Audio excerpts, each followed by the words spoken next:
歡迎大家返嚟天空諸城。本影片提供以下字幕，如果有需要，記得喺影片嘅右下角打開相關嘅字幕啊。大家好，又係我豬仔阿 King。今集就同大家喺東京羽田機場出發，坐個半鐘頭飛機，前往北海道最北端，飛去稚內機場，擺脫炎熱潮濕嘅夏天。想象一下喺平均20幾度嘅涼爽天氣入邊，睇下富良野一望無際嘅紫色薰衣草花海，再去睇下山睇下水，感受一下大自然嘅山河壯麗。咁今集就先睇下北海道最北面嘅城市稚內有咩推介俾大家啦。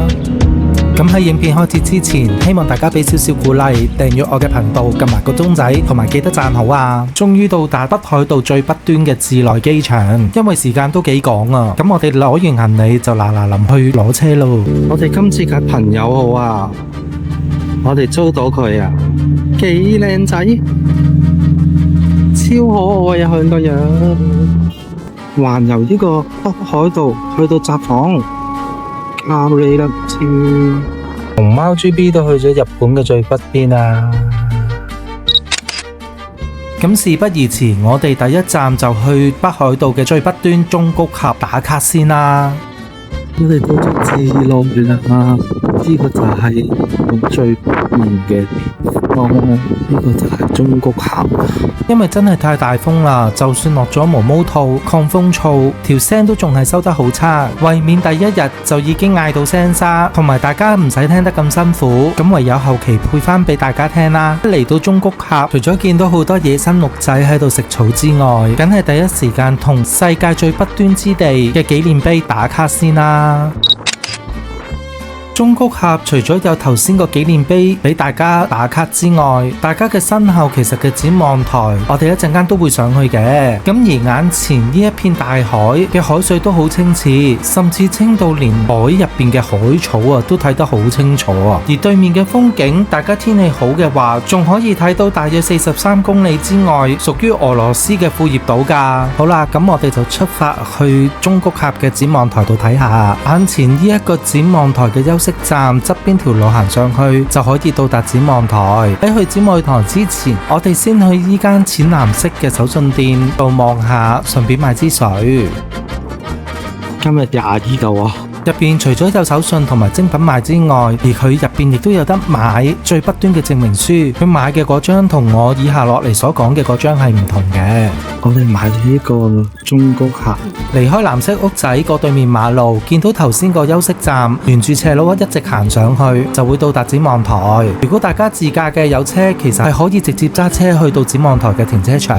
一上到瞭望台嘅左手邊，大家就會見到眼前呢一座舊海軍瞭望塔。呢個塔係喺明治8年，即係1875年，俄羅斯同日本簽訂咗庫頁島交換條約，咁庫頁島就成為咗俄羅斯嘅領土。但係日本同俄羅斯喺中谷海峽嘅緊張關係，當時係仍然持續上升。鑑於呢個情況，當時日本海軍就喺明治35年，即係1902年，喺中谷峽建造咗呢一座用石頭同混凝土造成嘅瞭望塔。佢嘅獨特地形就可以望到中谷海峽嘅全景，而佢嘅位置仲可以冇遮擋咁樣遠處觀望庫頁島，而今日就成為咗遊客觀光、欣賞靚景嘅好地方啦。另外，大家都會見到好多紀念碑，而呢啲紀念碑亦都提醒我哋戰爭嘅恐怖。而眼前呢一座祈願之塔同埋世界和平之鐘，希望真係發揮到佢嘅作用，祈願世界和平嘅到來，同埋戰爭中嘅罹難者得到安息。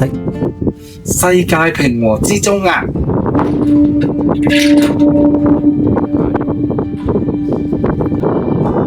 呢個都係平和之鐘啊，不過細咗啲。呢個細嘅平和之鐘係祝願小朋友健康成長，每一個家庭同埋社區和平；而大嘅呢一個就祝願世界和平，呢個世界唔會再有戰爭。兩個平和之鐘都係集合咗世界各地嘅硬幣加埋落去一齊鑄造嘅，所以係好有意思㗎。喺離開展望塔之前，我哋再去曙光像嗰邊，再睇下古老嘅燈塔，同埋同世界嘅路牌影相。眼前嘅曙光塔係喺1971年為咗紀念北海道牛奶生產量超過100萬噸而起嘅，而後邊嘅紅白燈塔亦都係北海道第3大古老之一嘅燈塔。眼前呢個世界路牌標示咗世界幾笪地方同最北端嘅最遠距離。大家如果有興趣嘅都可以嚟睇下，睇下有冇你所知道嘅地方喺上邊。頭先我買嘢嗰陣時，聽到嗰個人問政府發嗰個紀念證明書喺邊度攞？佢話我喺展望台嗰度有得攞。係。咁頭先我咪同你上咗展望台嘅，跟住環顧四周都冇嘢噶嘛。咁跟住咧，我就喺度諗係咪呢嚿嘢咧？呢嚿嘢都係寫住展望台啊嘛。咁我一路行落嚟，一路喺度諗緊嗰陣時，就喺佢度諗，如果佢嗰個人問嗰個證明書冇係呢張咧，咁所以我頭先就布靈布蘭衝過去，跟住我就走入去展望台問下佢係咪有張咁嘅證明書。一入到去佢就話有啦，任攞㗎，你寫翻你個名，寫翻你今日嚟，你個名寫攞幾多張就得噶啦。好，但係唔使吸印嘅咩？佢吸咗噶啦，佢即時吸嘅個印係。新鮮嘅個印就，即係名就要自己寫啦，但係係啦，名就要自己寫。但係好搞笑噶，因為今次係嚟北邊啦，佢個國土證明書咧，個國土咧淨係得東西同南係有，北邊係啱啱白字咯，因為佢係蕉形啊嘛。係喎。因為佢係蕉形，所以得東邊啦、南邊同埋西邊係有嗰幅地圖嘅啫。而我哋嘅北邊係得一張白紙同啲字咯。正常呢一個位應該有個地圖嗰個標誌嘅。咁其實4個地方啦，自來市、根室市、佐世保同埋南大嶼丁咯。咁我哋要去晒呢4個地方。係，我哋已經儲咗第一個。好啦，我哋開車出發去防波堤。自來港北防波堤係一個非常特別嘅地標，佢最引人注目嘅就係佢嘅設計。呢條防波堤全長427米，高13.6米，由70條粗壯嘅圓柱體支撐住半圓形嘅拱頂，成個感覺就好似古羅馬建築咁宏偉壯觀。呢個就係好靚嘅防波堤啊！自港北防波堤，哇，好靚啊！呢個防波堤唔單止靚，佢嘅歷史意義亦都好深遠。佢係昭和6年，即係1931年開始建造；昭和11年，即係1936年完工。最初係為咗保護當時往返庫頁島嘅自拍航線嘅碼頭而起嘅，避免受強勁嘅海風同巨浪嘅侵襲。當年佢係連接日本本土同庫頁島嘅重要交通樞紐，見證咗兩地之間嘅人員同貨物嘅往來。雖然二戰後庫頁島南部歸咗俄羅斯，呢條航線亦都停咗，但係防波堤依然屹立不倒。咁我哋講住咁多，喳喳林影張靚相先。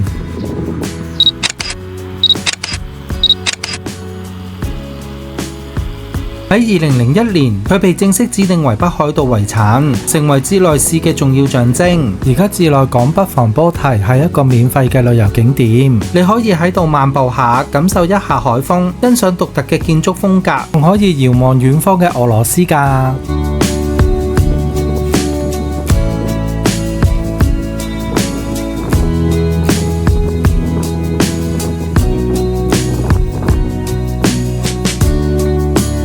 咁我哋要行到車站，行返去自來站只需要5分鐘。如果大家唔係自駕又想嚟自來，都可以喺札幌坐 JR 落嚟嘅。咁就一日得一班，好似朝早嚟咯，就晏晝走咯，坐5個鐘頭車。大家見到眼前呢個黃色嘅路軌緩衝器，係以前叫自來港站火車停泊嘅位置。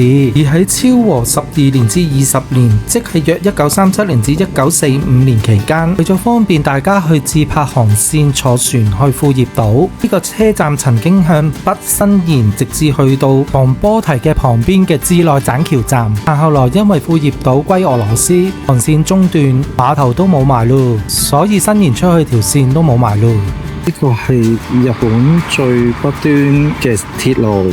呢個象徵日本最北鐵路線嘅緩衝器同埋路軌，係由北海道 JR 公司捐贈。喺平成24年，即係2012年，由自來市恢復原位，作為紀念碑，保留當時嘅回憶。而我哋而家行緊入去現時嘅自來車站大樓，係喺平成23年，即係2011年正式啟用。新車站嘅設計現代化，車站大樓仲結合咗巴士總站、地區中心同商業設施，非常方便。呢個就係最北端線啦。2樓係咖啡，而1樓就係手信店同埋觀光案內所。眼前有幅地圖，我哋而家嘅位置就喺呢個自來車站。一出自來站一直行就會見到防波堤噶啦。呢度就係之前只係得呢一度先至攞到個最北端證明嘅觀光案內所。咁我哋而家知道中谷峽展望台都有得攞，咁我哋就攞多2張吸引仔先。6月19號，豬仔。豬仔King 2張，咁就可以喺度攞。呢個係咩啊？哦，個積分19號，自己積分19號，我手震。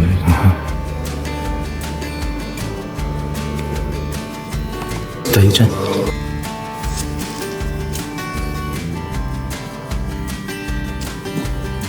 咁呢個就係日本本土4極打破證明書，咁儲齊晒4張就會係咁樣噶啦。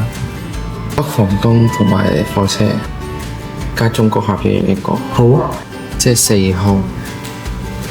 咁我哋攞多2張呢，主要就係諗住愛嚟吸引仔嘅，咁同埋想展示翻攞嘅過程俾大家睇下啦。大家除咗展望台嗰邊有得攞之外，呢邊都有嘅。OK 啊，下一個7號。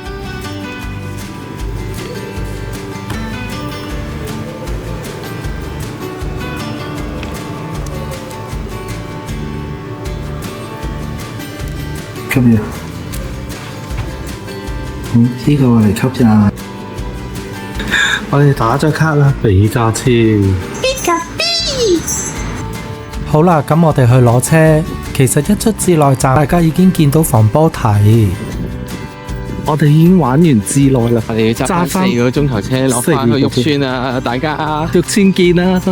我哋咁辛苦帶大家睇睇至內，點都要俾個讚我哋啦！好啦，我哋去揾翻朋友號。其實大家如果唔想咁趕嘅，都可以喺至內選擇住一晚，第2朝先至再繼續行程。我哋直踩咗4個鐘頭，中途站都唔停，就係為咗早啲去攞酒店同買嘢食。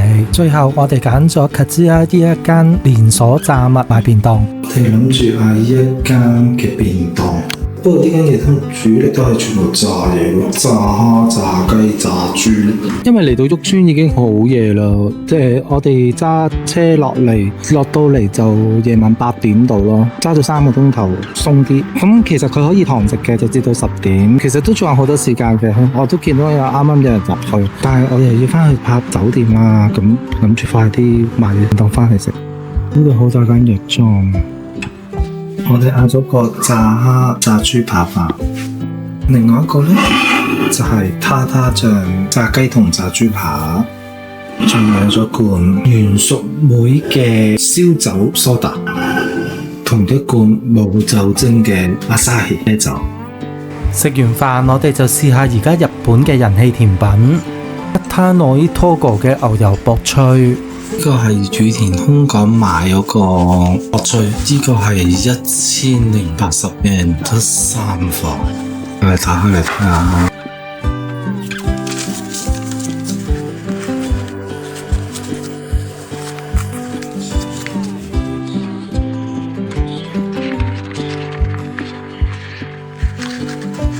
呢個係咩味啊？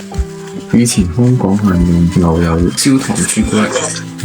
佢軟身嘅，唔係脆，咁大家可以雪翻硬佢嚟食嘅。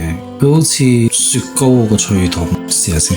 入邊有焦糖咯，好甜喎，但係個焦糖味好香咯。但係個薄脆唔係脆嘅喎，我諗應該雪翻硬佢。因為我哋今日買啦，搭完飛機喺羽田嚟到北海道，再返到酒店先至夜晚食，係冇雪過嘅，咁所以軟晒。咁試下雪翻，到時再話俾大家聽好唔好？我哋雪翻硬呢嚿嘢啦，今日唔軟啦，呢嚿嘢硬晒啦。我哋雪咗一日，試下今日雪凍咗冇咁甜，但係個焦糖味就唔雪好食啲喎，我覺得。因為雪凍咗冇咁甜，但係佢個焦糖亦都冇咁香咯。但係其實我塊脆餅呢塊嘢咧，就算雪到點咧，我諗你唔係擺喺冰箱冰硬佢咧，佢都唔硬噶，佢咬落去都係腍啤啤嘅，好似牛奶公司咧腍啤啤嗰個甜筒。咁如果都係腍嘅，我就建議大家唔好雪啦。我以為你話應該建議大家唔好買。應該建議大家唔好買。900幾蚊塊，15蚊一塊，我覺得有啲唔夠抵啊。唔知即食個口感會唔會唔同呢？試過可以留言話俾我聽。至於呢間綠色台嘅酒店，大家係咪好期待呢？因為今次北海道有幾間酒店咧都係同集團嘅，咁我就會開一集介紹下呢一個集團唔同系列嘅酒店，咁大家密切期待啦。咁今集就嚟到呢度啦。如果大家中意我條片，記得 comment、like and share。如果仲未訂閱嘅朋友，記得 subscribe 我嘅頻道，撳埋個鐘仔，咁一有新片，大家就會收到通知。咁我哋下集見，拜拜。